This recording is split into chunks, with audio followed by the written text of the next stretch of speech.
Could it be true? What I've heard?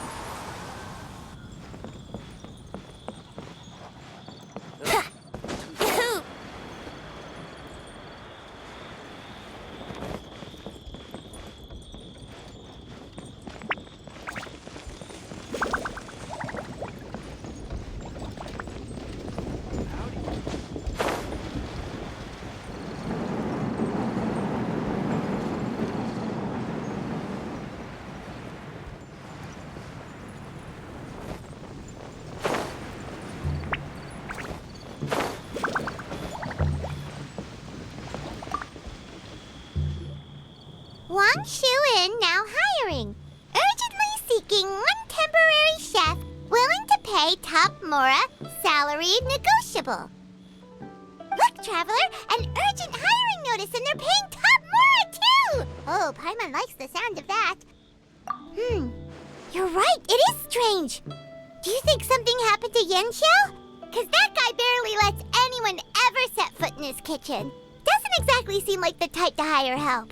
The notice says interested parties should go upstairs and talk to the innkeeper Huayan. Should we go and see what's up? Well, that. And to check up on Yanxiao, of course.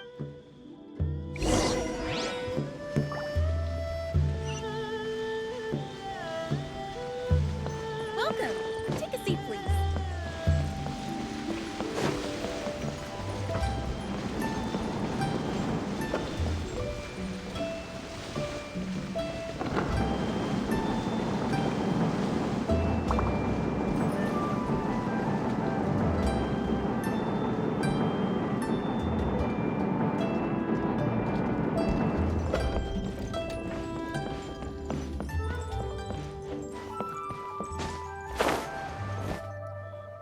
Boss, there's really no need for this. It's just a little burn, that's all.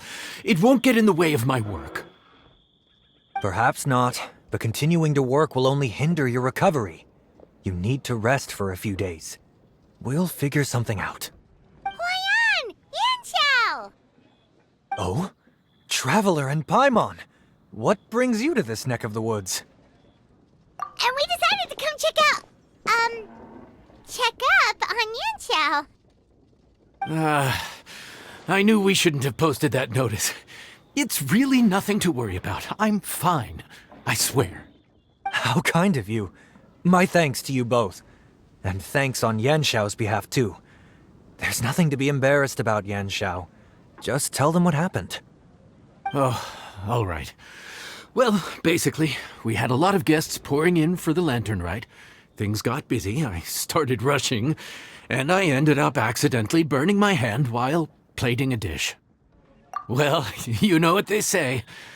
Play with fire long enough and you're bound to get burned.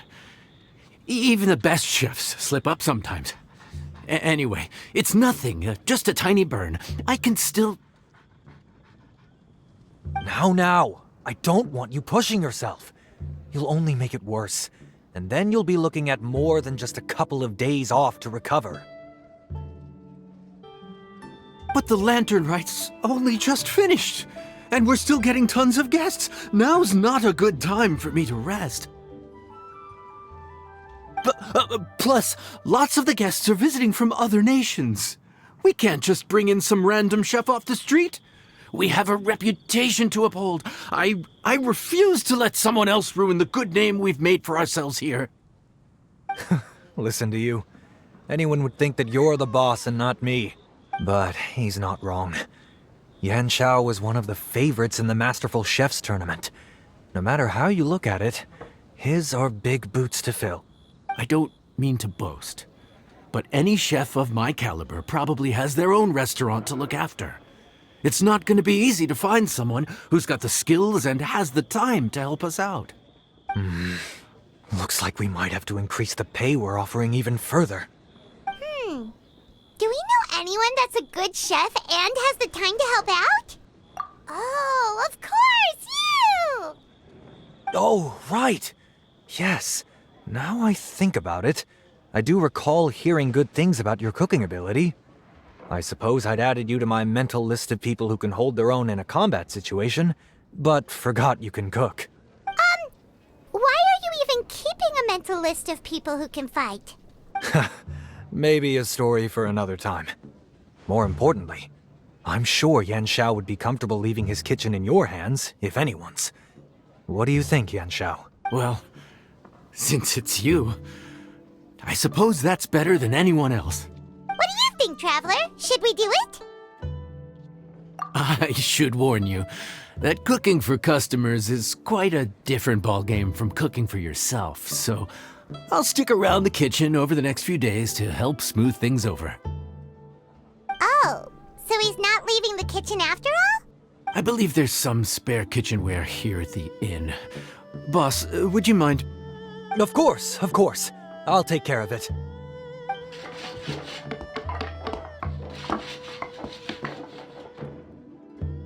Whew. All done. Come, take a look. This was made with your measurements in mind. Ah, it's nothing. A little handicraft and elbow grease goes a long way. All right, Yan Xiao. I'll leave you to take it from here. You really went to all the trouble of building a new stovetop? What was wrong with the original? Boy, you really hate when people touch your stuff, huh? No, it's nothing like that. As Boss always says, hire who you trust and trust who you hire. I just thought the original setup might be a little, tall for you. Anyway, as I was saying, cooking for guests is different from cooking for yourself. Not only do you have to execute on taste, aroma, and appearance, but you also need to ensure speed, precision, and consistency. Having the right equipment is a big part of that. Ill-suited equipment doesn't just make the job more tiring, it also slows you down. And paying customers don't have unlimited patience. Sometimes cooking is all about being well prepared. That's how you ensure speed. Okay, and what about precision and consistency? Precision all comes down to using your eyes. Where to slice into a particular cut of meat, how much oil to use, how to tell when a dish is done cooking. When you cook for yourself, you can always add salt if it's too bland or add water if it's too salty. You can tweak the taste as you go, but in a restaurant, there's not that much room for trial and error. Worst case scenario, Paimon can deal with any subpar dishes by making sure they get properly disposed of. The final thing you have to focus on is consistency. You have to be able to handle the most challenging orders with the same level of technique and skill as the easiest ones.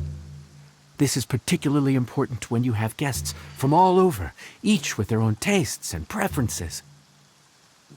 You have to cater to their own dietary needs while also giving them the opportunity to enjoy our local delicacies.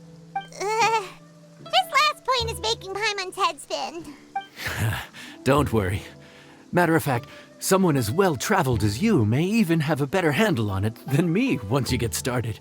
And of course, I'll be around to help you over the next few days. I don't think we'll have any trouble making all our guests feel right at home.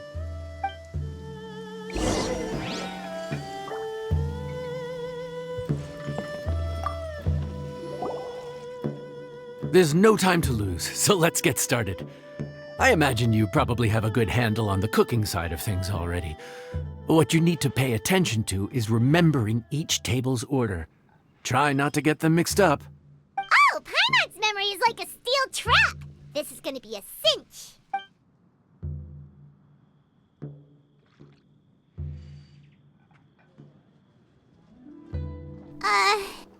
Which ticket are we on again? Table 1 was onions, but no chilies. Table 2 was chilies, but no onions. And table 3 was,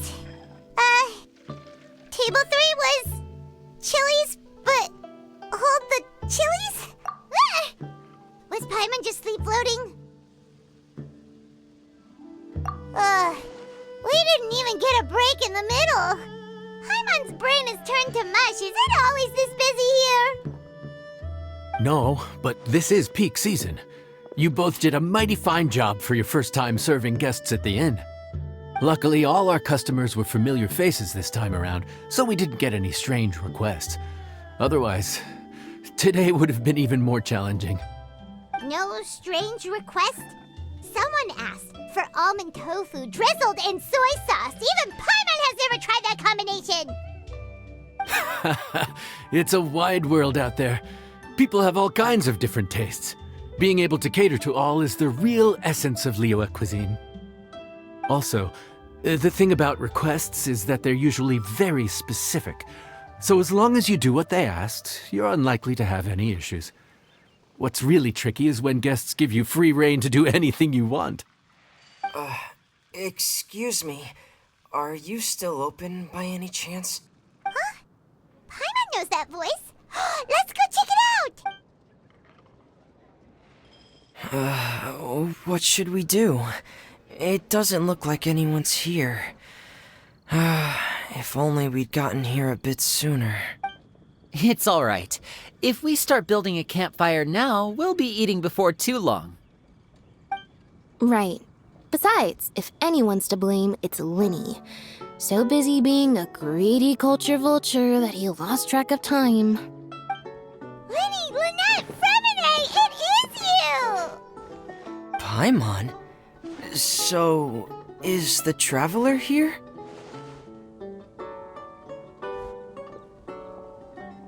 Traveler, Paimon! What a nice surprise! Paimon was gonna say the same thing! We're just lending a helping hand at the end. Anyway, so that's how we ended up here. But what about you guys? Don't tell us. Father sent you on another mission? No, quite the opposite, actually. We're in Liyue on vacation, and while we're here, I thought a cultural tour might be in order. Father said we deserved some rest after everything that happened recently. Otherwise, it could jeopardize our next mission. It's not every day we get this kind of opportunity. Linny thought it might be fun to spend some time in Liyue, especially since it's Lantern Rite season. We could hardly pass up the opportunity to watch a Liyue-style magic show. Although, I think they call it conjuring here. In our time here, we've seen conjuring tricks incorporated into a Liyue opera show, and even a wushu dance. It was amazing. So, we decided to stay here for a few more days to see what other forms of inspiration this land might have in store for us. We visited Granny Roshin in Chingsa village not long ago, and today we continued our cultural tour in the area around here. In the end, though, we lost track of time. We haven't even eaten anything yet. And speaking of eating, as you know, seafood is a big part of both Liyue and Fontaine cuisine, but it's cooked very differently here. We simply had to try some local seafood after coming all this way. That's another reason why we decided to extend our trip. Oh, need any recommendations? What have you tried so far? That fish one with the misleading name. Sounds bland, but it's drowning in hot chilies. Oh, you mean blackback perch soup? You're right, the name doesn't give much away. It looked and smelled so appetizing that Lynette took a huge mouthful, blissfully unaware that she was about to set her mouth on fire. She could barely speak for the rest of the day after that. Luckily, that wasn't a huge adjustment for her.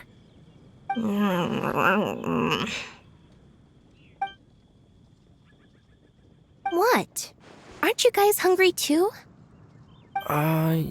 Yes, a little. Yes, I'm ready to eat. Traveler, I'm afraid we'll have to send you back to the kitchen now. Good question. I doubt we'll be able to decipher the menu, so why don't you recommend something? You should be pretty familiar with our tastes. One more thing. Please, if you have a heart, don't make it spicy.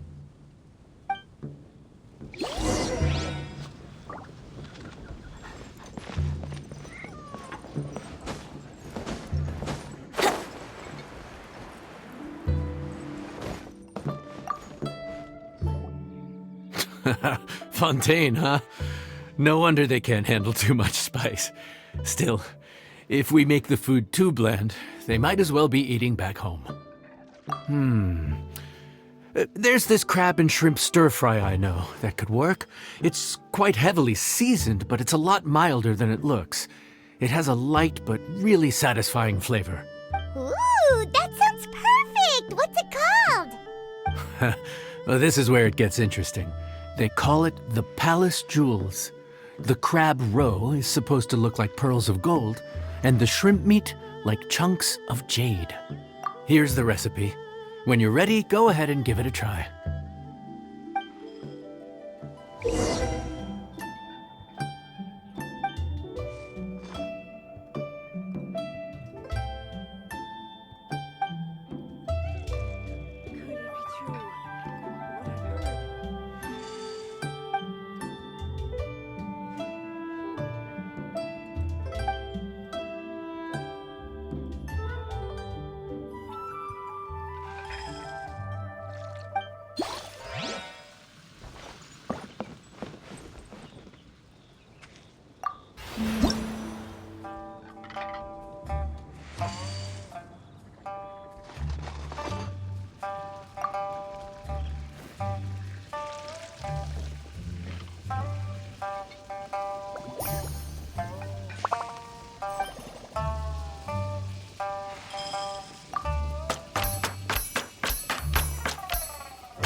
Sorry for the wait. This dish is called the Palace Jewels.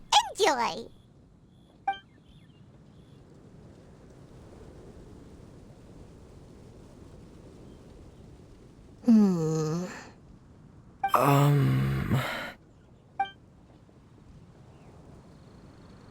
Yes, we meant to say, you two must be tired after a long day of work.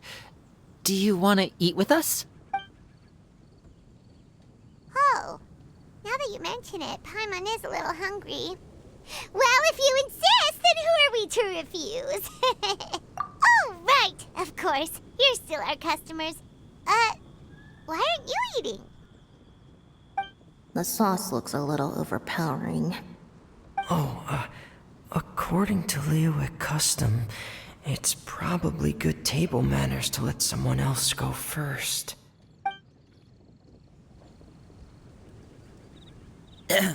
Looks delicious, traveler. I guess I'll dig in first. Here goes. What is it? Do you need some water? No, it's delicious. The flavor is so pure. It's drenched in sauce, but somehow it just enhances the natural flavor of the seafood. Try it for yourselves. All right.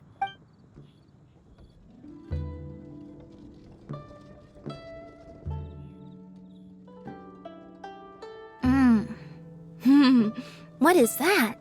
Crab roe? Yep, you have quite the palate, Lynette. No wonder it pairs so well with the shrimp meat. I've never seen it According to the creator, chewy crab complements succulent shrimp, making a spectacular seafood ensemble with the crab roe glitters like pearls of gold, and the shrimp shines like chunks of jade. Hence its name, the Palace Jewels. So that's where the name comes from. Huh. I suppose it's quite fitting then. Huh. Was Paimon always this well-spoken? This dish must be right up your alley, Lynette. Huh? It's half gone already? When did that happen? I heard that in Liyue, the biggest compliment you can pay to the chef is to leave a clean plate. It's delicious. Thank you ever so much. Wait, don't fight over it! Hey, leave some for Paimon!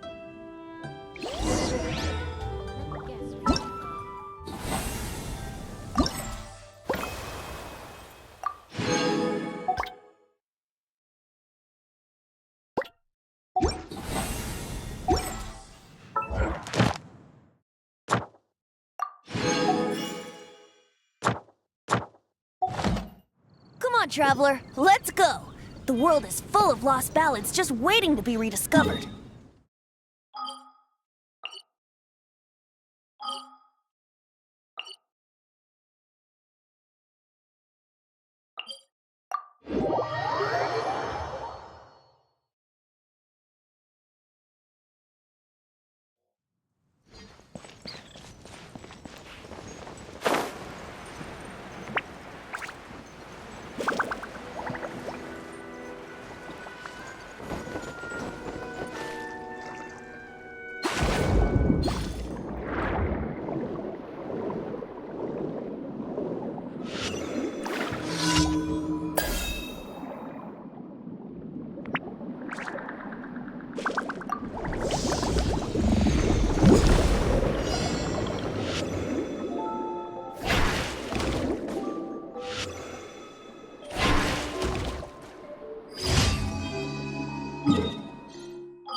Let's play!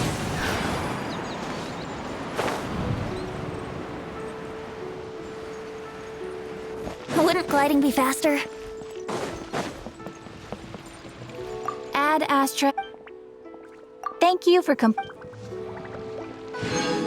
Add Astra.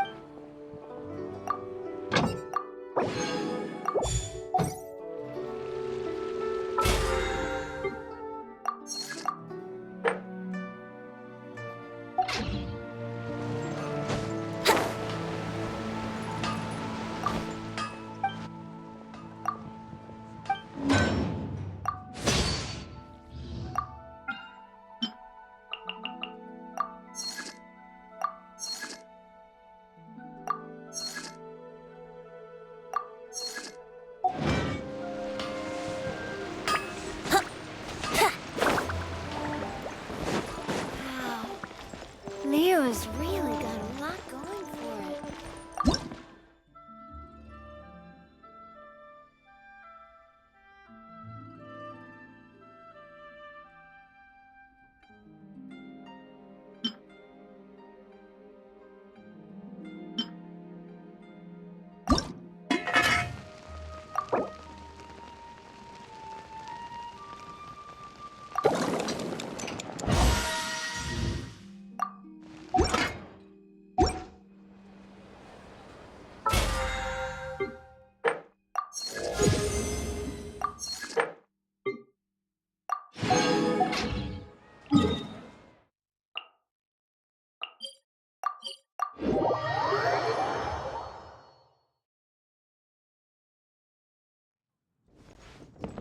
Here we go!